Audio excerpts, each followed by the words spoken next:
हमारे ब्रज की दो सखियां यमुना जल भरने गई तो दोनों सत्संग करती थी आपस में। दोनों आपस में कहे, बोले भैया हमने कन्हैया की कथा तो बहुत सुनी लेकिन कन्हैया कभी देखे नहीं है। दूसरी बोली, अरे कन्हैया पता हो कहां रहे? बोले कहां रहे? वो संतन के पास रहे कन्हैया। अच्छा, बोले कहां पे? वो संतन के संग झोली रहे ना, वह झोली में बैठो रहे अंदर कन्हैया। अच्छा, कब मिलेगो हमें, कब दर्शन देगो झोली से निकल के? तभी एक संत वहां पर आकर के यमुना किनारे बैठे, उन्होंने अपना झोली कमंडल सब उतार के वहां रख दिया और स्वयं यमुना जी में स्नान करने चले गए। अब तो दोनों सखी बोली, बोले भैया या की कमंडल या की झोली में जरूर कन्हैया बैठे होंगे, चल चल के दर्शन करें। बोले कहीं संत निकल के नहीं आ जाए। बोले अरे जितने में आवेगो इतने तो हम देख के वाकू भाग जाएंगे। अब संत की झोली खोली, वो झोली में खूब सारे ग्रंथ निकले, ग्रंथों को निकाला, आदि आदि सब निकाले। नन्हे से डिब्बे में डिब्बा खोल करके देखा, डिब्बे में से कपड़ा हटाया तो लड्डू गोपाल उसमें विराजमान। अब तो सखियां दोनों आपस में, देख देख गोपाल जी, देखी बेटो कन्हैया।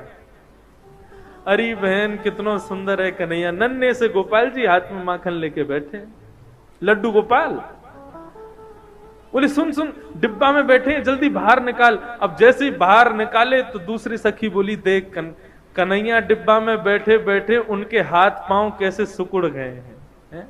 अब लड्डू गोपाल के तो हाथ पांव ऐसे ही रहते हैं, लेकिन गोपी का भाव कैसा? बोले देख हाथ पांव डिब्बा में बैठने से सिकुड़ गए इनके। चल मेरे पास मक्खन रखो, इन्हें मक्खन से मालिश करके इनके हाथ पामन को सीधो कर दूं। अब तो मक्खन से जैसे ही मालिश करनी शुरू करी, करते करते करते करते लड्डू गोपाल भगवान खड़े हो गए, पैर भी सीधे हो गए, हाथ भी सीधे हो गए, कन्हैया खड़े हो गए।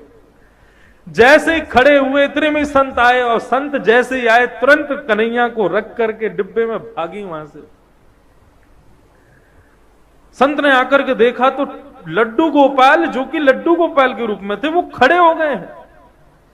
संत ने तो कहा कि अब उन सखी रुकती तो उनको प्रणाम करता, वो तो चली गई। प्रभु आज आपने बड़ी कृपा करी, आपने ऐसा चमत्कार दिखाया, आज ऐसे स्वरूप में दर्शन दिए।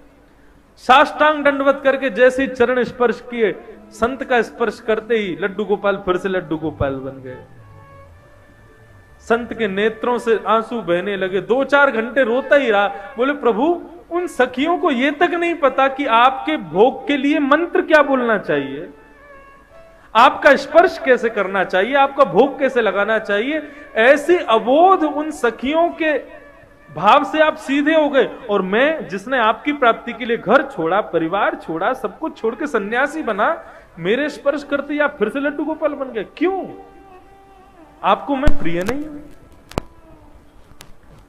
भगवान बोले अब तो बोलना ही पड़ेगा। तुरंत गोपाल जी बोलने लगे, बोले देखो हम आपके पास रहते हैं क्योंकि आप भाव से हमारी सेवा करते हो, लेकिन आप सदैव हमको मूर्ति मानते हो। उन सखियों ने हमको मूर्ति नहीं माना, इसलिए हम खड़े हो गए।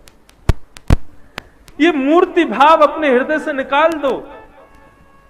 हम सदैव आपसे भी बात करेंगे। भागवत में आदि ग्रंथों में कितनी जगह कहा गया है कि अपने घर में अविराजित अपने लड्डू गोपाल को कभी मूर्ति नहीं समझना चाहिए। वो साक्षात ठाकुर जी, साक्षात कन्हैया।